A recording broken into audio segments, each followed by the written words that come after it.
Welcome back after the break. आप देख रहे हैं आज पाकिस्तान। हमने आपको ख़बर दी बड़ी खुशी के साथ, वालिदैन भी इस बात पे बड़े खुश थे कि स्कूल्स रीओपन हो रहे हैं और ये सबसे बड़ा इंडिकेटर होता है हमारे माशरे में of things going back to normalcy. 5 महीनों से ऐसा लगता था ज़िंदगी मुंजमद हो गई है, पैरालाइज हो गई है, बिकॉज़ बच्चों की रूटीन वो नहीं रही थी। लर्निंग आप बेशक कहें कि ऑनलाइन क्लासेस हो रही थी, घर पे वालिदैन बहुत मेहनत कर रहे थे, लेकिन वो बात नहीं आ पा रही थी। तो बच्चों में भी ये खुशी की लहर थी कि जनाब अपने कैंपस में अपनी रूटीन पे वापस जाएंगे। अनफॉर्चुनेटली हमने देखा कि इस मरहलावार स्कूल्स की रीओपनिंग में दोबारा एक ब्लॉकेज आई है, और वो ये कि पिछले 2-3 रोज़ से दोबारा एक बड़ी तादाद में कोरोना केसेस रिपोर्ट हो रहे हैं।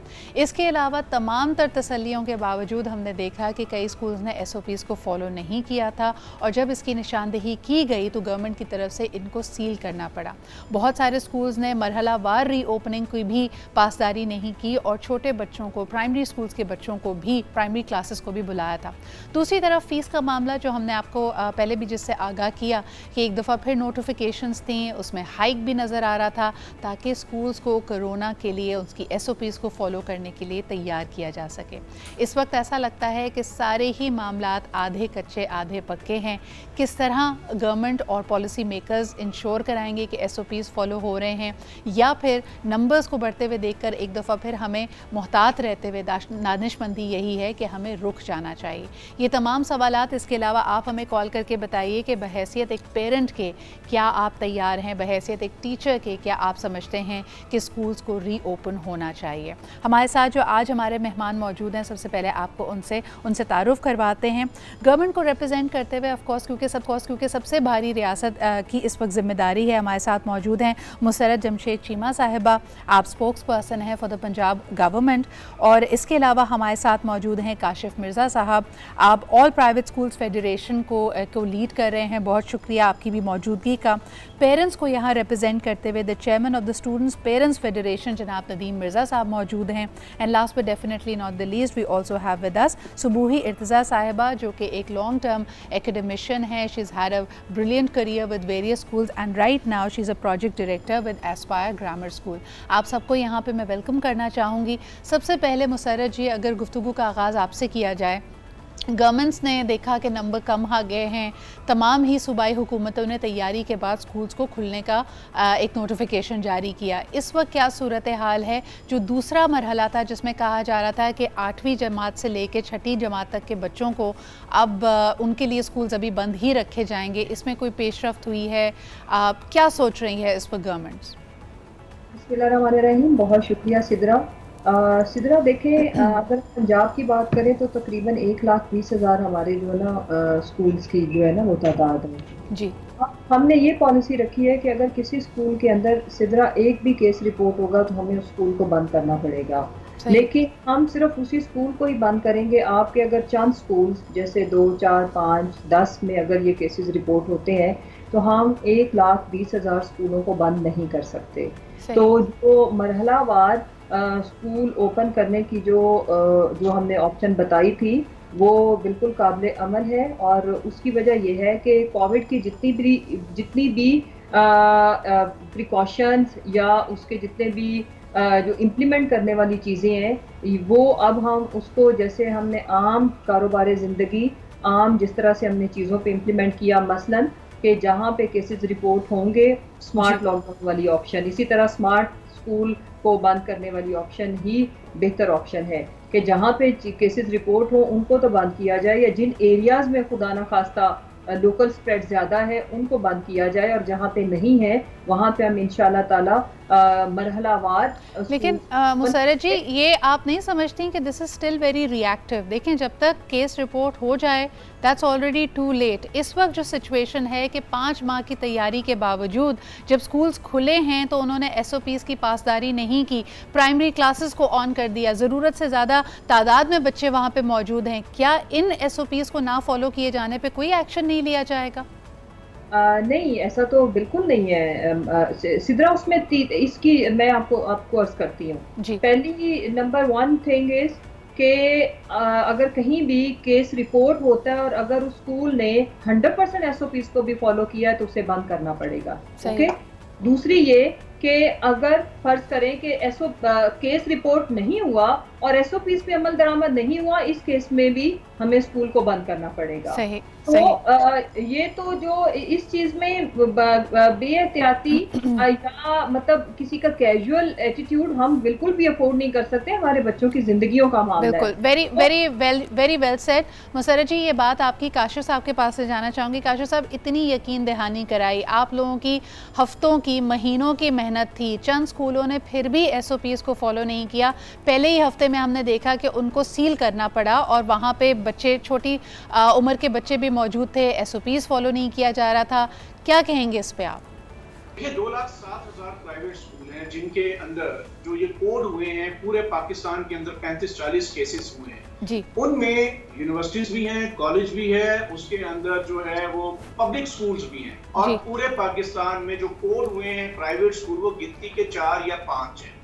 अब 2,07,000 स्कूल में अगर 4 या 5 स्कूल बहुत बड़ी एक स्ट्रेंथ बनती है, तो वो भी मुझे आप बताएं। आप फिर उनका भी जिक्र काइंडली कीजिए, जो कि 2,07,000 बाकी स्कूल हैं जिन्होंने एसओपी पे मुकम्मल अमल किया, कोई वहां पे केस नहीं है। फिर सवाल ये पैदा होता है कि जो टेस्ट कब हुए हैं? अगर ये टेस्ट पहले दिन हुए तो इसका मतलब है वो बच्चा स्कूल से तो क्लियर नहीं हुआ, वो बच्चा या वो टीचर जो है वो अपने घरों में हुआ।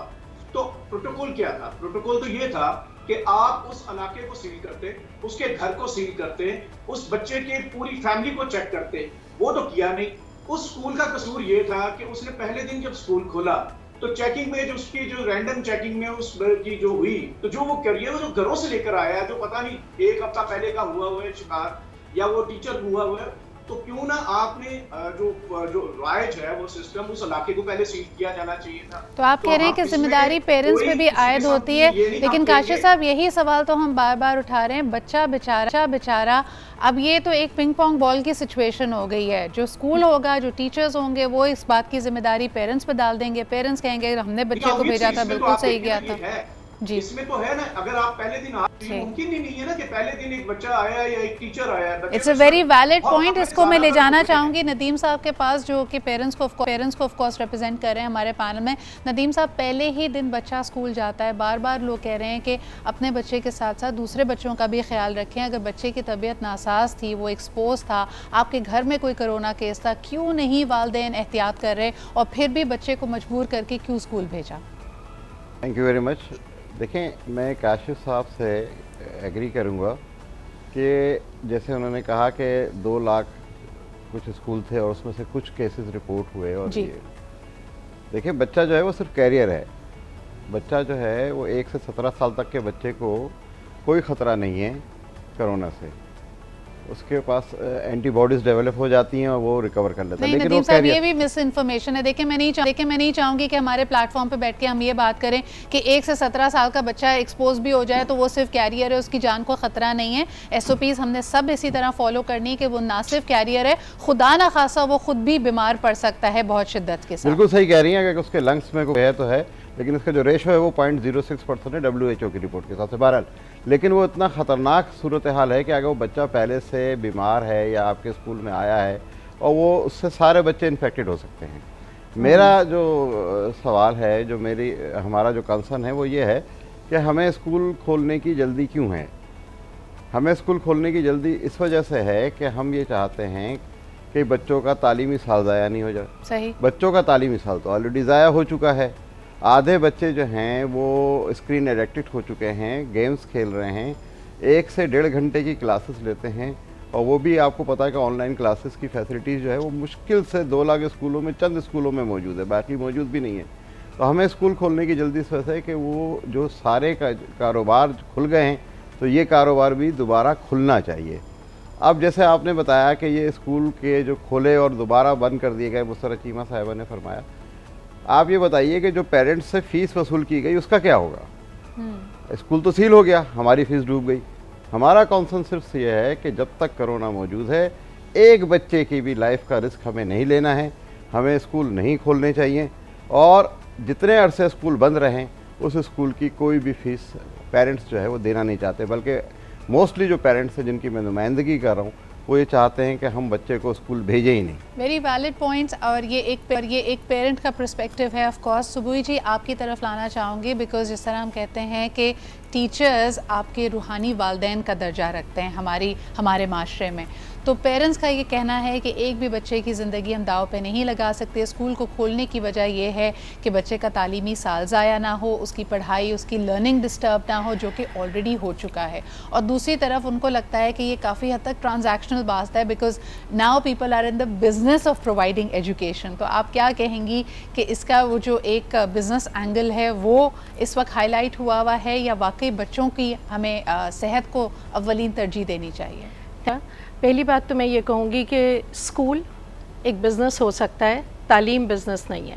Education is not a business, school एक बिज़नेस है। So let's take both the things separately. बिल्कुल। अगर हमने इन दोनों चीज़ों को मिक्स कर दिया तो we will keep muddling up कि स्कूल बिज़नेस है और स्कूल वाले कमा रहे हैं और स्कूल में ये प्रॉब्लम्स चल रही हैं और बच्चों को कोरोना ना लग जाए। आज रेस्टोरेंट्स खुले हुए हैं, मार्केट प्लेसेस, मॉल्स खुले हुए हैं।